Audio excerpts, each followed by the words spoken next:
somebody here. I don't know. I just think that he needs to go to somebody who's a retina specialist. Some people, not Dr. Robinson.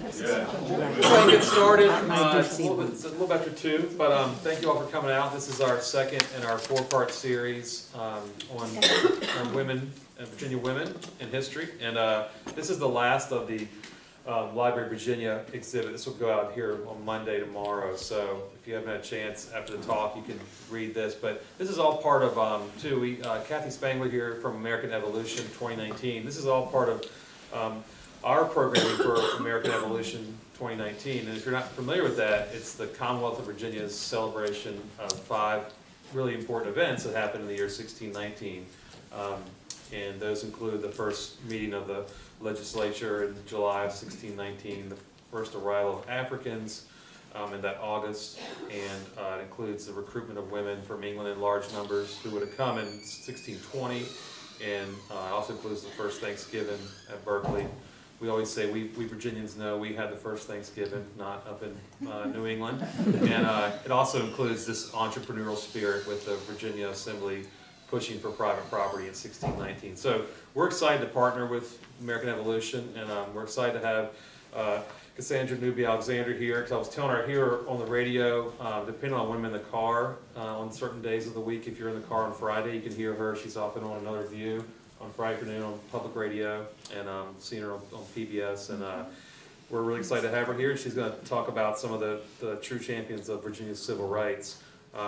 We had a great lunch at the Tides, and whenever we take speakers here, we never want to come back from the Tides to the songs. So we had a great lunch, and she was talking about her undergrad. She went to UVA undergrad and then did her graduate work at the College of William Mary. So a lot of strong connections to the Tidewater area, and she's really one of the leading historians in the Hampton Roads. So we're fortunate to have her make her way across to the Northern Neck today. Across the bridge.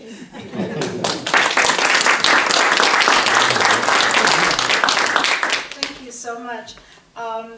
You know, it's interesting, the article, excuse me, not the article, but the book that you all have here talks about, I contributed an article on Vivian Carter Mason, and she was, she kind of takes you in more into the 20th century, almost to the 21st century. She passed away in 1982, and her legacy continues.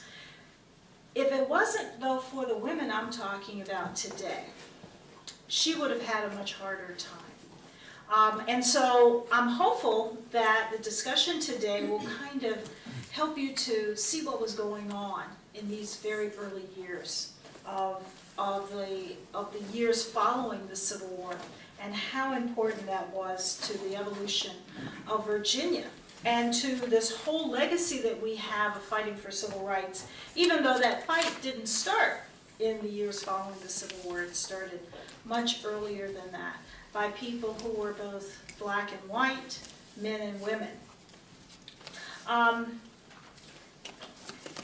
It was a kind of rain that typically fell during one of Norfolk's nor'easters on a cold Friday afternoon in November of 1908. Mrs. Laura Davis Titus, and many of these women, by the way, used 2, 3, sometimes 4 names because they were recognizing their ancestry, they were recognizing their family's history, and they wanted to make sure that you knew who they really were, that they were more than just married to a man, that they were more than just the daughter of someone, but they had a very long, very interesting, very complicated family legacy. So she was Mrs. Laura Davis Titus, and a younger picture of her is here at the top. She arrived in Phoebus, a small town now adjacent to Hampton. Of course, Phoebus is now part of Hampton, to talk with a small group of Whittier School parents. Now, Whittier School was the feeder program to Hampton Institute, because at that particular time, schools were so underfunded, and especially African American schools, that universities and colleges had a difficult time getting students to qualify to be in their program. So many of them actually started private schools, and the Whittier School was one of them. So she went and talked with the parents of these students who were interested in helping to start a Phyllis Wheatley branch of the YWCA. And of course the YWCA, just like the YMCA, this time was strictly segregated. And I'm not even going to say segregated. They would not allow African Americans to join. But they would allow separate branches. And so the Phyllis Wheatley branch were a series of branches throughout the country that African American women created. And this was all part of the progressive settlement movement. So committed to the idea of creating an organization to combat temptations faced by young girls, you know, that's how they described falling into prostitution or being forced into being sex slaves. So that kind of thing is not just a recent thing. It was very prevalent around the turn of the 20th century. So committed to this, Titus talked about the early struggles of Norfolk's YWCA branch, with one room, a paltry membership of only about 8 women. But she was inspired by a woman named Addie Hunton, who was the wife, of the founder of the Hunton YMCA in Norfolk, and that is still the oldest privately owned, black-owned YMCA in the country. And so Addie Hunton made sure that she got young women who were coming to her talk to start branches of the Phyllis Wheatley Y. And she was targeting especially Hampton Institute alumni, because Samuel Armstrong was a person, he had been the principal of Hampton, and he was a person who inspired all the students that when they graduated, they had a mission. And their mission was to make a difference, to leave the world better and in a different situation than when they arrived. And so Titus volunteered to be a state director and immediately set out to form branches in order to have Virginia gain admission to the national organization. Her passion, it seems, were the children, and the young girls in particular. So shortly after graduating from Hampton, Titus worked to establish a home for wayward and migrant girls in Norfolk, in the true tradition of progressivism. Titus decided that young girls coming through town needed help and guidance. Why?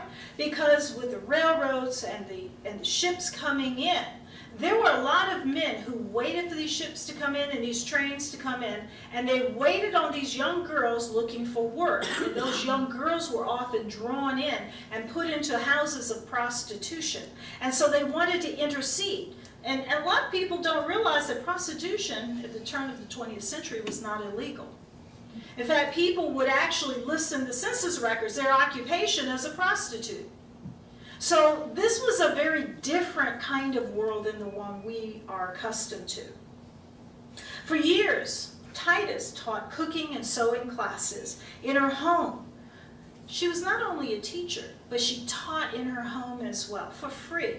Why? Because she wanted young people in her community to have a skill. She also had a private book collection and organized a kind of ad hoc library in her home, because of course books were very expensive and there were no public libraries for African Americans. So many of the people had private libraries so that they could help educate the young people. She even created a Mary S. Peak book club. This effort eventually led to the establishment of an industrial school that taught girls domestic skills that would make them employable. An entire cadre of African American women leaders were born in this time period that I mentioned with with Laura Titus. They were born in the Civil War, post-Civil War period, so any time from 1861 until 1867. That's the time period I'm talking about. They had no conscious memory of the Civil War, but yet they were often the children of those who had been enslaved. Many of these individuals became college educated, and they became, as a result, middle class. And they set the nation on fire with their enthusiasm, accomplishments, and visions for themselves and for the African American community, often defying conventional expectations of gender and race. The appearance of this new professional class that included Laura Titus, Emma Kelley, Maggie Walker, and Sarah Garlan Jones galvanized the community's economy and educational structure and transformed the expectations of people throughout the nation. They emphasized education as number one, but also social justice, community activism, and community service. The appearance of Laura Titus and other prominent women leaders among Virginia's black elites were telling reminders that, unlike the white community, the legacies of slavery and racism positioned, interestingly, black women to join men in leadership roles. In fact, when I was working on my dissertation, I was struck by a situation in which when African American men, for the first time in Virginia in 1867 constitutional convention election, people were being elected to be delegates. The women, of course, couldn't vote. The men could. So what did the women do? They organized a rally so that they would make sure that every man who could vote actually marched to the voting polls. And what the women did was they marched with their husbands to the voting polls. And of course, voting was not by secret ballot. So you had to state your name to the registrar and state publicly who you were voting for. So I found it very interesting that the women didn't allow the men maybe to go there and vote, and they certainly knew who the men were going to vote for. And these women then were very invested that if they couldn't vote, they would somehow be a participant in the voting process with their husbands. And I dare say there were probably not too many men who voted for someone that their wives didn't agree with. The appearance then of this sort of new elite would transform the country because often they were coming out of the usual areas of the religious community. They organized through their churches and their social organizations. These fraternal organizations often came out of certain churches. The appearance of people like Laura Titus and other leaders were telling reminders then of how our society was changing. They wanted to make sure that the youth would be taken care of, that educational opportunities would be primary. And of course, throughout Virginia, many of these women extended their assistance to the community outside of the auspices of the schoolhouse, making sure that children had opportunities even to become entrepreneurs. And their influence was seen in organizations. I mentioned the YWCA and the YMCA, but you also had the Daughters of the Elks, the National Association of Colored Women, and many, many others.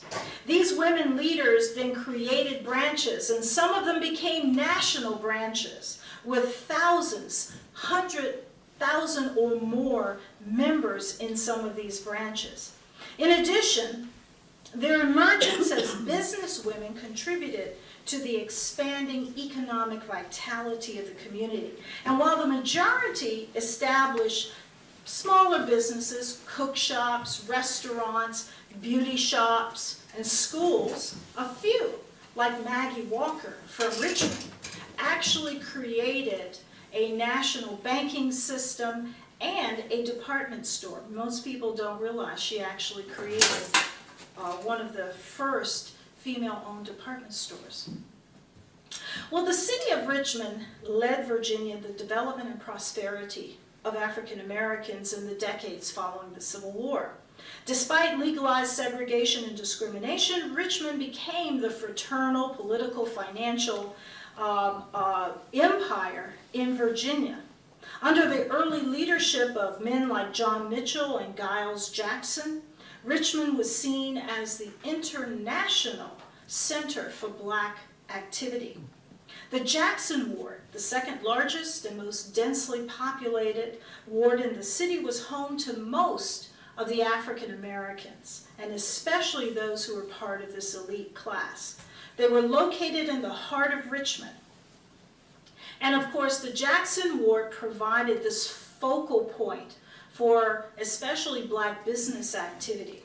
That's why it is interesting that during the period when Virginia was selecting sites where the interstates would be placed, it seemed that the leaders in the 1950s in Virginia always targeted the heart of the black business communities. And they, of course, destroyed the Jackson Ward. The remnants that you see today are remnants of the Jackson Ward. They almost destroyed Emancipation Oak, and had it not been for the leadership at Hampton, now Hampton University, that particular tree that is 400 years old would have been destroyed. And there are a number of other communities that similarly had their, the focal point, the business aspect of their community destroyed. Even in downtown Hampton. You know, the downtown part of Hampton that's crippling along was the heart of the black community. That was the Grand Contraband Camp. That was where so many African Americans, both in Hampton and outside of Hampton, who came to Fort Monroe were settled, and the main businesses, including one of the first black banks ever created, was located right there. And that area was also destroyed about at the same time in the 1950s. It was within this environment that a national businesswoman and a political advocate, as well as community leader, would emerge. And most people haven't seen this picture. Most have seen the older picture of Maggie Walker before she passed away. But this is when she first kind of debuted, following her graduation from Richmond Normal School. She was born in 1865, and I've seen so many dates as to her birth. Sometimes you can't trust even the person saying when they were born. But from all accounts, it was 1865 when she was born. And she was born to a woman by the name of Elizabeth Draper, who worked as a cook in the home of the former Union spy, Elizabeth Van Lew, who was also a secret abolitionist and supposedly worked secretly on the Underground Railroad. Her father was a Northern abolitionist, white abolitionist by the name of Eccles Culver.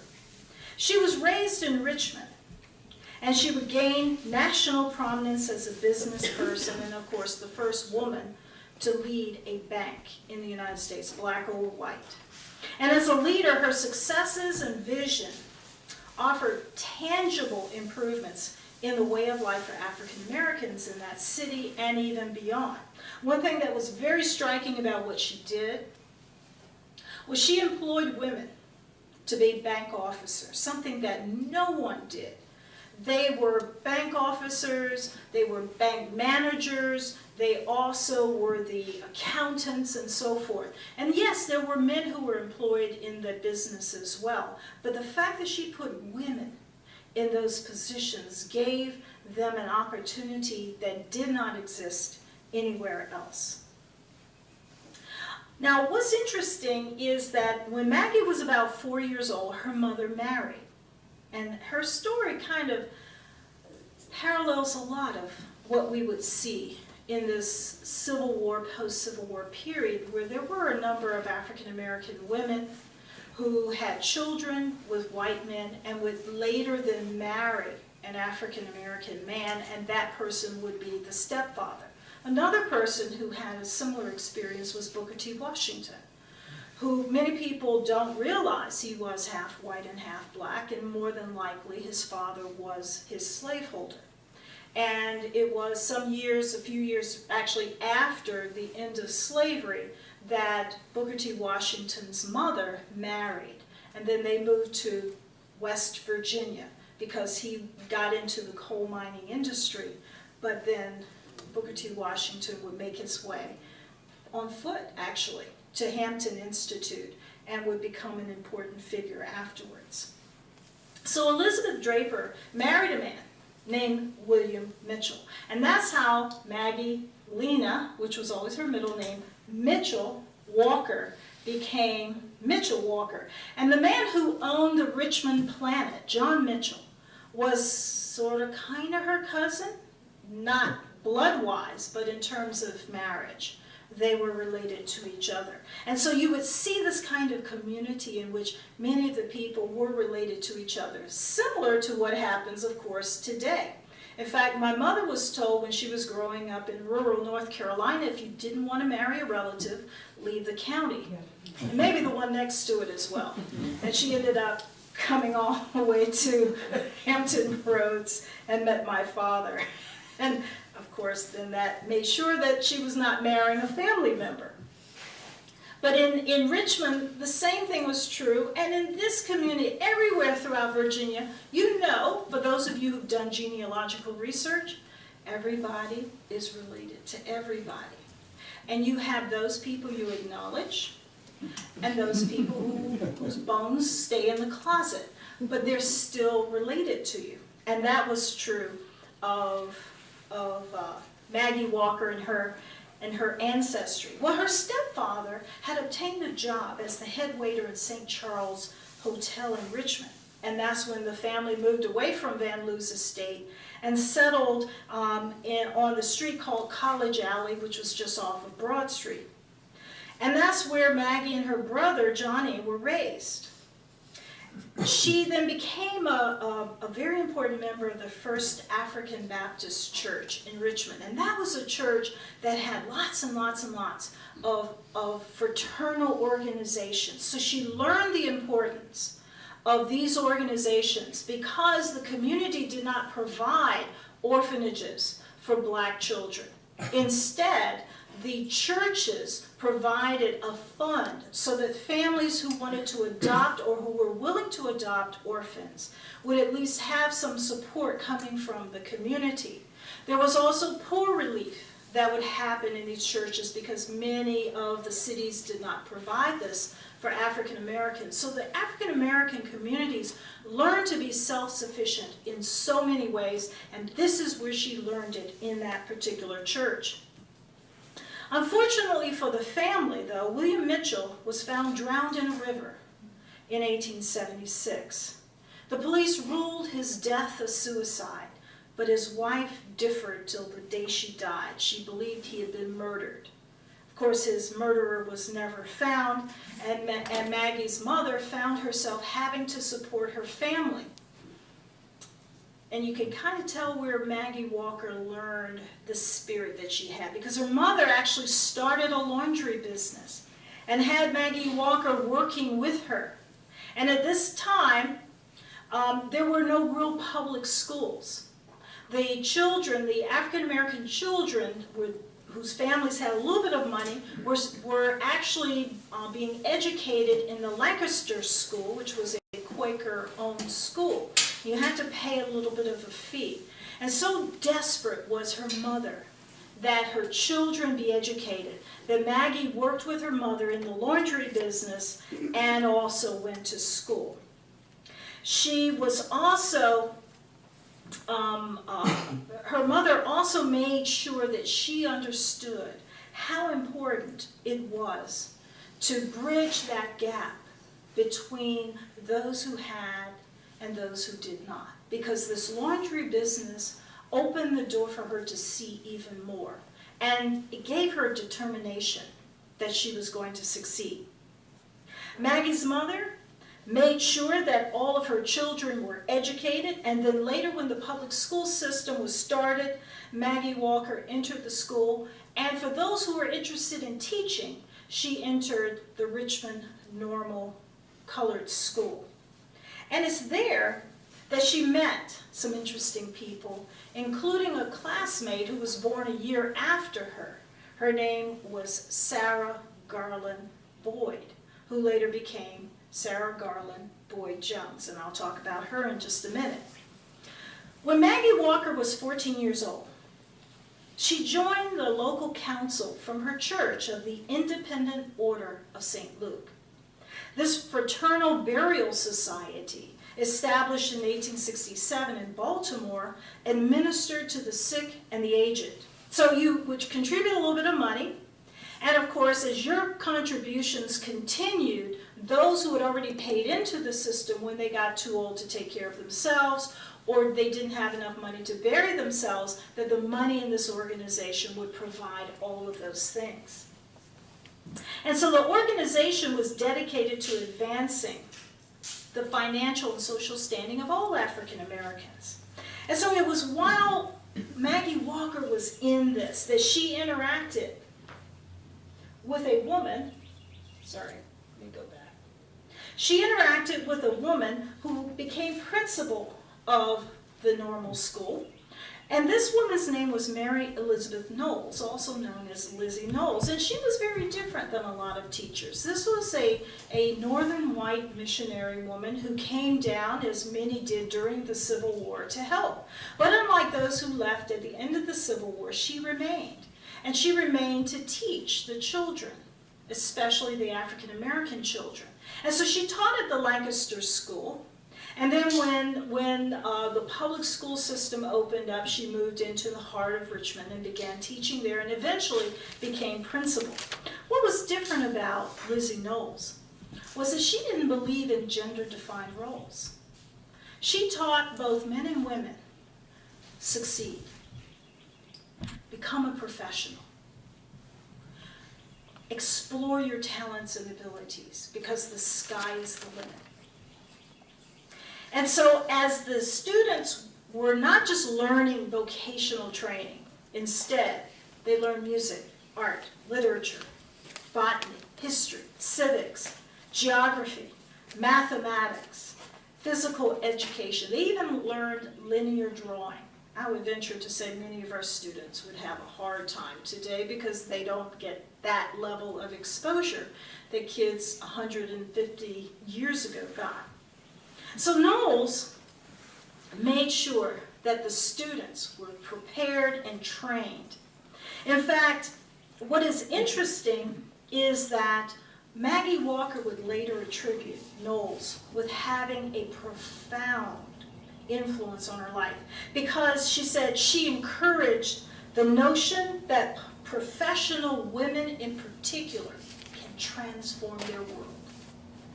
Walker taught grade school for 3 years after she graduated, until 1886, and that's when the state of Virginia decided that no married woman should be allowed to teach in the public schools, because the argument was that their husbands would take care of them and they were taking jobs away from other people, especially men. And so all married women then had to leave the public school, and in some ways that was horrible, in other ways there was an opportunity. Many married women ended up starting kindergartens. In fact, I had both a grandmother and a great-grandmother who started the first 2 kindergartens for African Americans in the Berkeley section of Norfolk as well as in Norfolk. And both of those kindergartens, ironically, are still functioning today because once they got married, they could no longer teach. In some cases, you could get married and continue to teach as long as you didn't get pregnant. The moment you got pregnant, you had to leave, because absolutely kids are not supposed to see a pregnant teacher.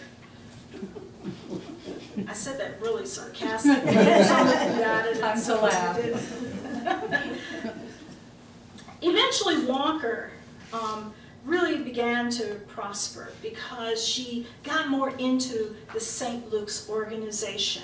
Eventually, she rose to the position, the highest position, of the Right Worthy Grand Secretary. When Maggie Walker assumed control of the Order of St. Luke, the organization, interestingly, was on the verge of bankruptcy. In a speech she gave in 1901, she outlined her plans to save it, and in the coming years she would follow through on each item she described. So these are the things she decided to do. In 1902, she started a newspaper. Why? Because it was important to get the word out about what the organization was doing, where they were going, what was happening. It documented, and it became a propaganda machine in a positive way for the organization. The following year, she started the savings bank, which of course started as a little penny savings bank where you put in a penny every day or every week. Pretty soon those pennies start adding up. You might put in a nickel next time, a dime. You had savings programs that a lot of black banks started at this time that white banks actually would echo. For example, they would have a Christmas fund. That was a really big thing in Newport News and in Norfolk.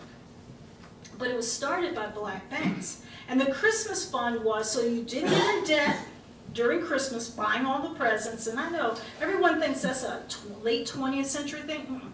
This was true the early part of the 20th century. So rather than get in debt, you would just save your money so that by the time Christmas rolled around, you had all the money you needed. Well, they then added mortgages. So start putting in your pennies, your dimes, your nickels, your quarters, as well as, you know, whatever else every week or every month, and pretty soon you would have the money for your mortgage. And this helped to provide the kind of capital that the community needed, not only to build houses for themselves to get out of the renter's circle of exploitation, but also to start building buildings that would be for businesses. And this became an important part of the community. So Maggie Walker had this plan and she followed through, and as you can see in this picture, she became quite prosperous, wearing a little mink stole and so forth. So the clothing, of course, really illustrated, more than today, it illustrated what class you were from, what your finances were like, and most importantly, it demarcated you as a professional. This organization would eventually open up what they called the St. Luke Penny Savings Bank. That would then change its name in the midst of the Great Depression, but would continue until 2009. In the midst of all these accomplishments, tragedy once again visited Maggie Walker. In 1915, her son, Russell Walker, mistook his father for an intruder, shot and killed him as his father was returning home one night. Yes, there were all kinds of rumors about, you know, what that was all about. But even though he was tried for murder, he was acquitted. But this kind of put a dark pall over the family to some degree. Nevertheless, though, Maggie Walker endured this, which may have actually caused her to be even more emboldened, and I'll explain why. Taking the call for self-advocacy literally, Maggie Walker became a leader in what I call being a big mouth. She made sure that people knew exactly what she was thinking and what she did not like. Give you an example. She gave a speech in 1906 to a group of men in the St. Luke Hall. She was railing not only against the white men who called black women publicly whores and unclean, but she criticized the black men for not saying anything. And I'm going to read you a little excerpt of what she said. She said, "A white man by the name of Tom Dixon, calling himself a minister, stood up one Sunday afternoon in the pulpit of a white Baptist church in New York, surrounded by several of the best-known colored ministers in New York City, and uttered the most grievous slander against every colored woman in this country that human lips have ever uttered. This man, calling himself a servant of God, standing in God's holy sanctuary on God's holy day, said, 'You never hear a white man committing assault upon Negro women. Assault means resistance. No Negro woman knows what virtue is.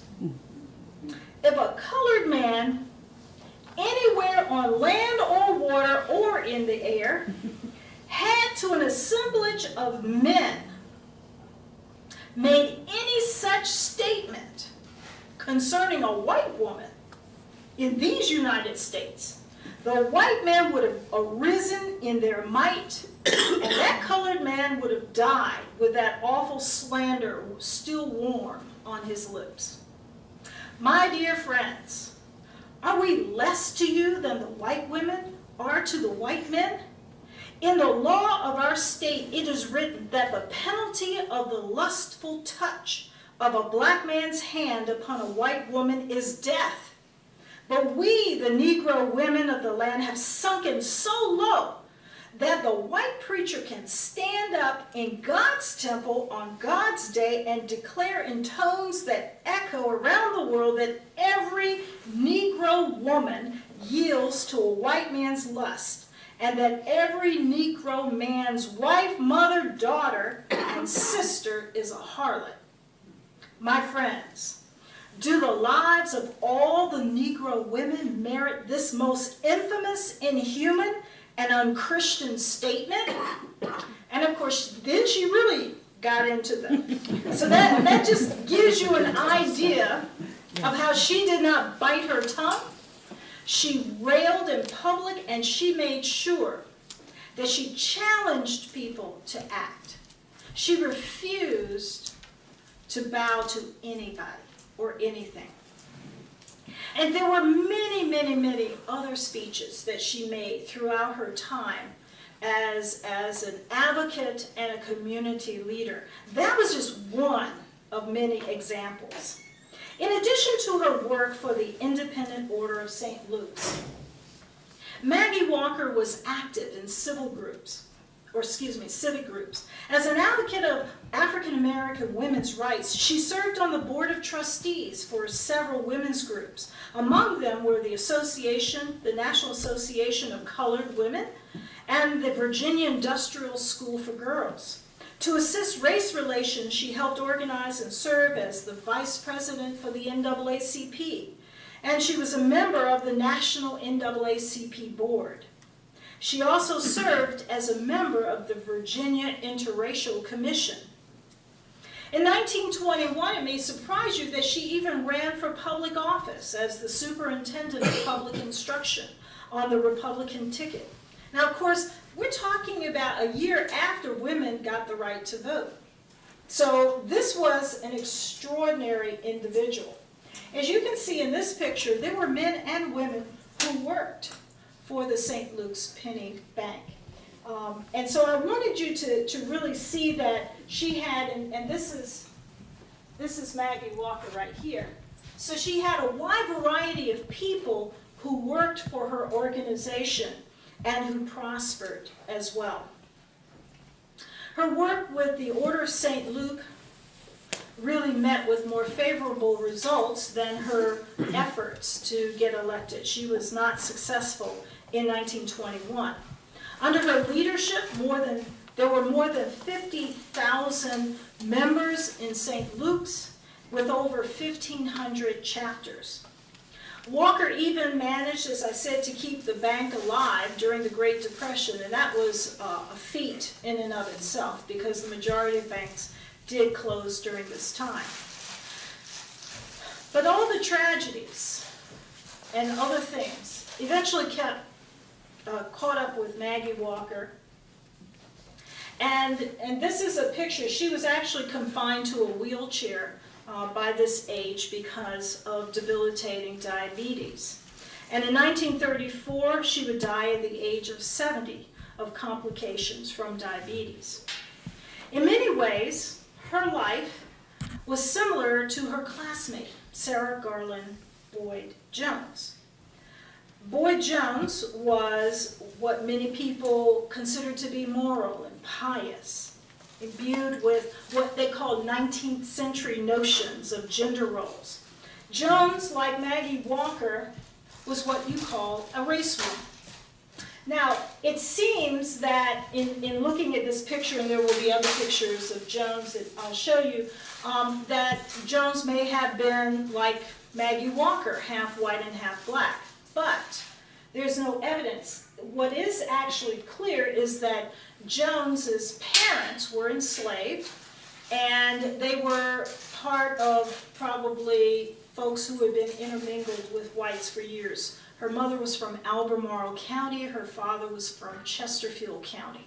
And so in those two areas, it seems as if there was quite a bit of intermixing between blacks and whites, and as a result, she was extremely light-skinned. In fact, another picture you'll see, she looks white, actually. So Sarah Jones was interesting in that she became the first African-American woman licensed to practice medicine in Virginia. And at the time she was licensed in 1893, she was the only woman licensed to practice medicine who was actually in Virginia at the time. What's even more extraordinary about this young woman, who started off as a teacher, but then she got married, had to leave teaching. Eventually, she went to Howard Medical School with the full blessing of her husband, who would later, a few years later, follow her and also become a physician. Her specialty was general medicine and surgery, while her husband specialized in ears, nose, and throat. What was even more extraordinary about Sarah Jones was that she drove herself to all of her different offices, and she had 3. She had a home office, and she would start her day at 8 a.m. in her home office, seeing patients. And then a couple of hours later, she would go to her main office, which was about a mile away in the Jackson ward. And she would see patients until somewhere around 1 o'clock. And then she would go to her Navy Hill office that afternoon, around 2 o'clock. And she would be there until 4. And then she would come back to her main office, and she operated a free clinic for women and children for a couple of hours. And then she would end her day in her home office. In addition, she made house calls. In addition to that, she was very community involved. She was a part of a lot of organizations. She made speeches in the penitentiary, in schools, all over the place. Little wonder that this incredible woman would die of a massive stroke at the age of 39. This was her husband, Miles Jones. And this was another picture of her. I think it was taken about 2 or 3 years before she passed away. This was a woman who had patients who were both male and female, black and white. In fact, when she died, the most prominent white physician in Richmond gave the eulogy. There were so many people in the church that there were huge numbers outside of the church, filled with both black and white patients, or former patients.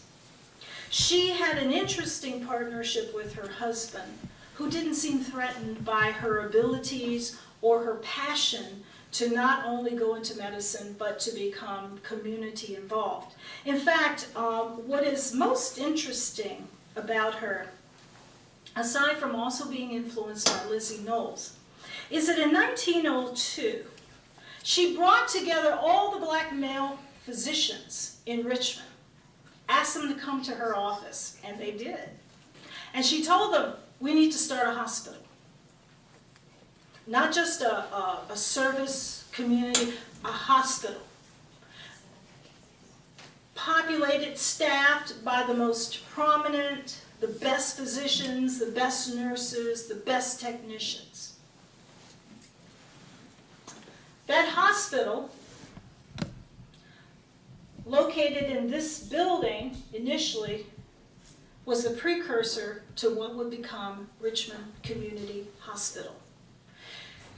There were about 150 black hospitals that would emerge in this country beginning around the turn of the 20th century, Many of these individuals, like Jones, were actually trained by African American and white physicians who worked at Howard Medical School. And by the way, Howard had actually slightly more white students going through their medical school than black students at the time that Sarah Jones went into medical school. She was trained by these individuals who had their teeth cut during the Civil War, so to speak. This was the era of modern medicine. This was the period when a lot of the nonsensical things that physicians thought, like, oh, you're dehydrated, don't drink water, drink alcohol, that will help you. They actually put that out. The Surgeon General put that out at the beginning of the Civil War, instructing all the commanders, don't give your troops water at the end of a big march. Give them spirits. And of course, you know that resulted in the deaths of a lot of people, complete dehydration. And so a lot of these physicians who learned a lot during this horrific war were the physicians who trained this first generation, this freedom's generation, to understand modern medicine. And so Jones was a part of that. She knew what needed to be in the hospital. So this hospital, even though it was a converted house, had a hospital room that actually provided some sanitation, because most people did not go to a hospital to get operations. Most operations happen in people's homes. But she moved people out of the homes into a controlled environment to encourage and increase their survival rates, and then had hospital rooms and beds to provide additional care for a few weeks following that operation, and then you would return the person home. This was new medicine, and this is something that she pioneered. When she died, her husband worked to have that hospital renamed after her, and for a few years it was the Sarah G. Jones Memorial Hospital. And then in the early 1930s, it moved to the grounds of what is now Virginia Union, which has its own little interesting history. How many of you know the history of Virginia Union? Virginia Union was land owned by Robert Lumpkin, the famous slave trader who was ironically married to a free black woman. And when he died, she became the inheritor. So she she gave the land to Virginia Union, would later remarry, and she's buried in Ohio. She married a man who served, I should say, in the United States Colored Troops during the Civil War. So the land really was available to African American institutions. And of course, Richmond Community Hospital was part of about 150 black hospitals throughout the country. There are only 2 that survive today, and Richmond Community Hospital is one of them. The next to last person I'm going to just briefly talk about is this woman, Laura E. Davis Titus. What is interesting about this young lady, who was 67 years old when she passed away, she's the oldest of this group of women. She was born at the beginning of the Civil War in 1861.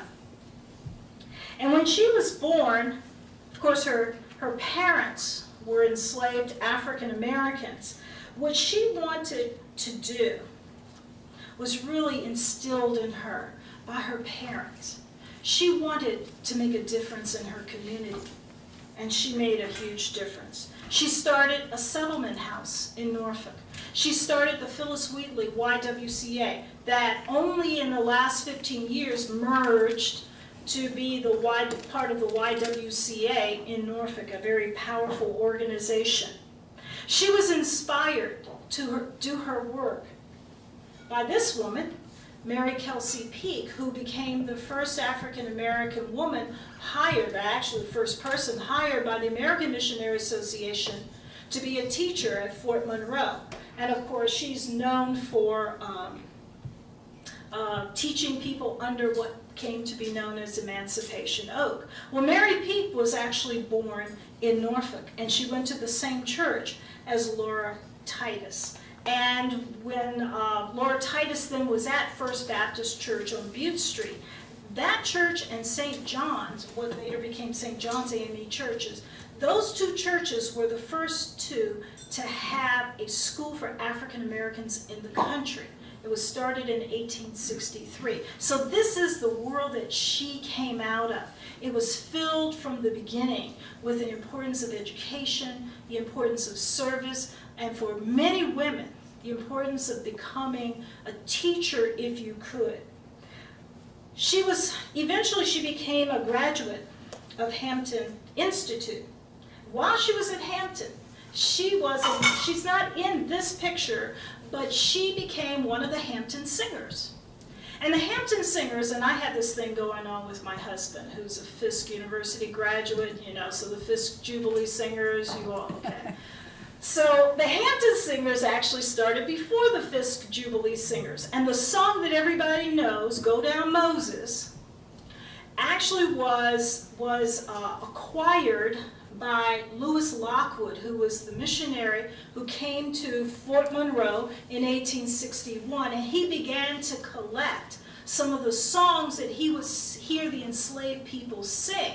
That was one of the first songs that the Hampton Singers sang, and of course it became really big, and the Fisk Jubilee Singers snatched it and took credit for it. But Laura Davis Titus was part of the Fisk, I talked too much, the Hampton Singers, and they toured the country and eventually the world. This was their way of raising money for the institution. So she understood from what she did, from how she was trained and raised, how important it was to give back and what would happen. Who was her classmate? Booker T. Washington. So she was right there in the midst of a lot of this activity, the importance of community service, of giving back, and so forth. And so when she first went out and started working, she was a teacher at the Samuel Armstrong School. Now, it was originally called the Cumberland Street School. Being a staunch alum of Hampton, and she believed, especially after Armstrong passed away, that with so many Hampton graduates there, that she should work to have this school named in his honor. And that's what they did. Now, this school was the first school built for African Americans in the city of Norfolk. It cost them $10,000, although they appropriated $12,000 for it. $2,000 was supposed to go to books and to the furniture. City of Norfolk didn't want to have that. So they took all old broken down furniture and old books in the white schools and put that in this school, and they took the $2,000 and put all the new furniture and books in the white schools. The school was built for 700 students. If you can imagine, 700 crammed into this building. But indeed, 1,800 were somehow in that school. There were so many students in that school that the teachers, who were paid differently than the white teachers, had 2 series of classes. So they had a morning class and an afternoon class. So they were teaching twice the number for half the pay. She was, though, so committed. She and her husband were so committed that the school board recognized her service to the point that they did not force her to leave the system when she got married. She continued to teach. She never had any children. She and her husband never had any children. The community became her children. And so she did a lot with the community. Her husband was a florist, had a very prosperous business, so that when she died, they left over $20,000 in actual money. And of course, her estate was actually given to the community to use to help train especially young girls in the social graces of the middle class world, so that they would have an opportunity to become professionals and instill that in their children. She was also passionate about the babies, about making sure that a children's hospital existed. Now, most people are familiar with the King's Daughters Children's Hospital, but there was a black branch that she actually started. And it was very, very prosperous. And Laura Titus had a good relationship with one of the most prosperous philanthropists, John Roper, who was a white man in the community. And he helped to set up a fund, kind of like the community fund. He set up a fund that would not only provide funding for the white charities, but also the black charities because of his relationship with Laura Titus. And of course, she's known for the Phyllis Wheatley branch of the YWCA that would later move to a building located on Park Avenue that is now owned by Norfolk State University. And so she was sort of the guiding force, not only for this branch, but many other branches throughout the Commonwealth of Virginia. And after she died, she was one of the few, well, actually one of the first black teachers to have a school named after her, the Laura E. Titus School. All right, it just went out on me. Hang on. I went too fast, that's what it was. So one other person I'm going to briefly talk about. Give me 1 second. Last one, Emma Kelley. And not to hurt her too much, because I'm not going to talk that much about her, but just to say that Emma Kelley was also a child who was born right at the end of the Civil War, 1865. Her parents, John and Agnes Lee, they were some of the first settlers in an area used to be called Nasmyth County, now it's called Suffolk. Her parents, although they had been enslaved, wanted to make sure that their daughter was educated. And like a lot of people, she got sent to Hampton Institute. She became a teacher. She came back to Norfolk, she and her husband came there. Worked in the public schools for a short while. She got kicked out because she was married. But her husband was part of an organization, a fraternal organization, the Elks. He died suddenly in 1893. And in 1900, and she decided that she wanted to continue to help. And so even though the men in that organization did not want a sister side of the organization, she went through all the bullying by the men and said, no, we're going to have this started. So she got 13 women together, and you guys know that when you get 13 women together and they're determined to do something, if you fight them, you will lose. And they did lose. And of course, this organization got started. And it not only became a prominent organization, but it became a national organization with thousands of members throughout the country. Of course, it was the Daughters of the Improved, Benevolent, Protective Order of Elks of the World. I don't know why these long titles, but 19th, early 20th century, they love long titles.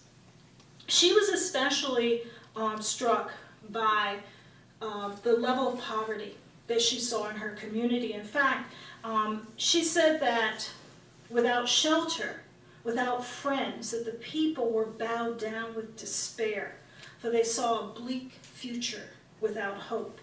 And she was convinced that this philanthropic idea that she was given while at Hampton and as part of her community would benefit the larger community, and it did. The Daughters of the Elks fostered the ideas of charity, justice, and sisterly love. And they were busy creating charities where thousands of dollars went to the sick, the poor, but most especially to scholarships. Scholarships that would take people to Hampton, to Fisk, to Howard, and even to Norfolk Mission College. She was very much involved in making sure that juveniles were not forgotten. Because you know, in the early part of the 20th century, while they talked about juveniles, juveniles were adults. There was no difference. So once you hit 14 years old, you were an adult. And if you committed a crime that was considered to be a death penalty, you were executed. And so she was part of a wave of women who were part of the progressive movement, who were pushing to have special attention brought to juveniles, because while they were older and more mature, they didn't have a mature attitude. They didn't have a perspective of the impact that their actions would have on their life. And so she was very much involved with that and worked with women throughout the country to rally for change, and that change actually manifested itself in the law. So this Freedom's First generation included extraordinary people. And if we're told of what could have happened in the African American community, for the African American community, had not the virulent Jim Crow laws and practices not stopped a lot of progress. And I remind people that Jim Crow did more harm than people realize. Slavery was a horrible thing that lasted for much of American history. But Jim Crow went further. And we're still living under that, because the last Jim Crow law was eliminated in 1975. So we're not that far from that time period. And so it's important to understand that. But these women worked within the walls and beyond the walls of their community. And they did excellent, incredible things. Their efforts emerged from their participation in these women's clubs and organizations, and were inspired by the activism of the progressive era. In the end, by embracing education, race pride, dignity, self-esteem, and social service, this group of pioneering women attained a unique position in society where race and gender did not limit their ability to achieve and make a difference in their world. Thank you all very much.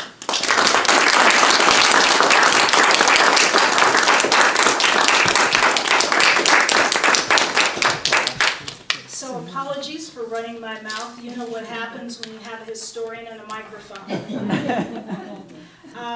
Did anyone have any questions for me? Where was her department store? In Jackson Ward? I'm sorry? Maggie Walker's department store. Was that in Yes. that? Yes, it was in Jackson Ward, and in fact it was, I think, on the same block as the Penny Savings Bank. And it didn't last too long. Part of the problem was they just couldn't get enough inventory in, and it was very difficult for them to compete with the larger department stores, because when they created that, that was the era of the big department stores emerging in the country. And Richmond was, I think, the first city in Virginia to get one. And so they were competing with, it's like competing with Walmart. You know, a lot of the smaller stores have collapsed because of that. So I think the department store lasted about a year or two. But it did at least have some promise that, you know, this is what was possible. Yes? I was wondering if there were any sites, locations that were relevant to your story, the story you told today, that people might visit. You know, she's reading her mind. So there is a historic trails that the 2019 Commemoration Commission is funding, and the Virginia Foundation, the Virginia Humanities organization is helping to program. And so I forgot how many sites there are. So there's over 400 sites in the Virginia History Trails app. It will launch May 2nd. There's 141 African American stories alone. And it was a huge undertaking, but we hope that it will provide all Virginians and visitors unique education and tourism support. And so we didn't plan for her to ask that particular question. I can show it to you. It just happened. But, you know, and even that is just a slither Oh, yeah. of the incredible sites that are there. So I'm not sure if that site, at the site of the department store, and I believe that's up there, but of course the savings bank is there. Most of all of that. And is her gone. house is right there in Jackson Ward. Mhm. And Yes, her thank you. house survived, and interestingly, her house, the savings bank, all of that was actually built by Sarah Garlan Boyd Jones's father, who was a prominent contractor in Richmond. So these individuals, their stories continually dovetailed with each other. Yes. That law was that a Virginia law that forbade women who were pregnant to teach? It was, you know, they actually went to marry, but it was, I won't say it was a Virginia law, but all of the cities and counties in Virginia individually adopted the same law, with some flexibility. Virginia had guidelines, though, about the public schools. And so a lot of the requirements or recommendations came through the superintendent of public instruction. And so that's how then the cities and counties began to pass those particular laws. These were not just for the black schools. No, this is for All everyone. women. Everyone. And of course, you all know that at that time, you know, they had a graduated scale of who was paid what. So white men were paid the most. White women were paid about a third less than white men. Black men were paid half of what white men were paid. And black women were paid a fourth less than black men. Actually, the pregnancy thing even occurred in like schools of nursing for both black and white. Mm-hmm. For females, they couldn't. Yes, that they really Up to the did not- 60s. I didn't know if it was up. Yes. Wow. It was up through the When 60s. you were just a pup. Well, there was this belief that if you were married, that your husband made enough money to take care of you, and that if you had a job, this was an unnecessary job that was taking a job away from somebody who was single or somebody who was a man. And your job was to raise those children. Yes, That was your job. yes. You had- Just explain. Oh, okay. Thank you. Any other questions? Well, thank you all again so much.